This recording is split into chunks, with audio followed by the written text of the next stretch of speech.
स्वागत है आपका खोजी खजाना टाइम्स न्यूज में। आइए देखते हैं खबरें विस्तार से। राजा इंद्र के अत्याचार से परेशान जनता को भगवान कृष्ण ने बचाया और इंद्र की पूजा करने की जगह गोवर्धन पर्वत की पूजा का मार्ग बताया।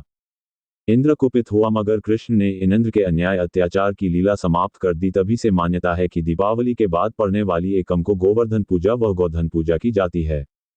गोवर्धन पर्वत पर सिर्फ गाय ही चढ़ती है, वहां कोई भी व्यक्ति जा नहीं सकता और गांव में गाय के गोबर से बने गोवर्धन को बनाकर उसकी पूजा की जाती है, जो देव उत्थान एकादशी तक चलती है। उससे दिन से देवता उठ जाते हैं और सारे शुभ कार्यों का रास्ता खुल जाता है। हर किसान अपने घर के सामने गाय के गोबर से गोवर्धन की स्थापना कर उसकी पूजा बड़े विधि विधान श्रद्धा भाव से करते हैं। किसान अपने गौधन का श्रृंगार करके पूजा करता है और यही गोवर्धन और गौधन पूजा का रहस्य है। ओलायकला से मनोहर मरेठिया की रिपोर्ट।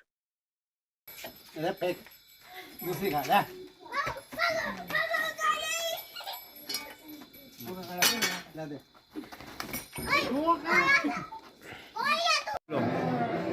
ये गोवर्धन पूजा क्या है और इसका क्या महत्व है?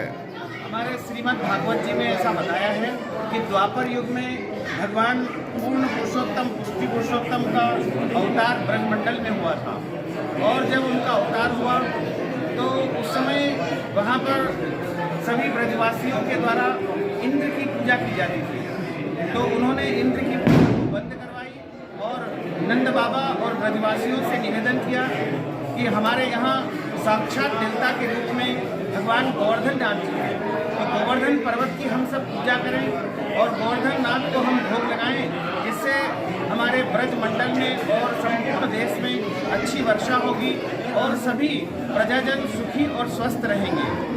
तो भगवान की इस बात को मान करके नंद बाबा और समस्त ब्रजवासियों ने गोवर्धन पर्वत की पूजा की और उनको 56 प्रकार के भोग लगाए और उनको मानसी गंगा के जल से स्नान करवाया, और उसी समय से ये परंपरा लगातार चली आ रही है। गाय के गोबर से गोवर्धन की स्थापना की जाती है, ये क्या है?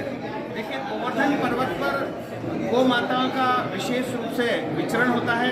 गौ माताएं वहाँ भ्रमण करती है और शास्त्रों में लिखा हुआ है कि गोमयो वसते लक्ष्मी, गाय के गोबर में लक्ष्मी जी का निवास माना गया है, और जितने भी देवी देवता है वो गौ माता में निवास करते हैं। तो गाय का जो स्वरूप है वो एक प्रकार से देवी देवताओं का ही स्वरूप माना गया है, और गाय के गोबर को परम पवित्र माना जाता है। इसलिए गाय के गोबर से ही गोवर्धन नाथ भगवान की आकृति बना करके उनकी पूजा अर्चना की जाती है।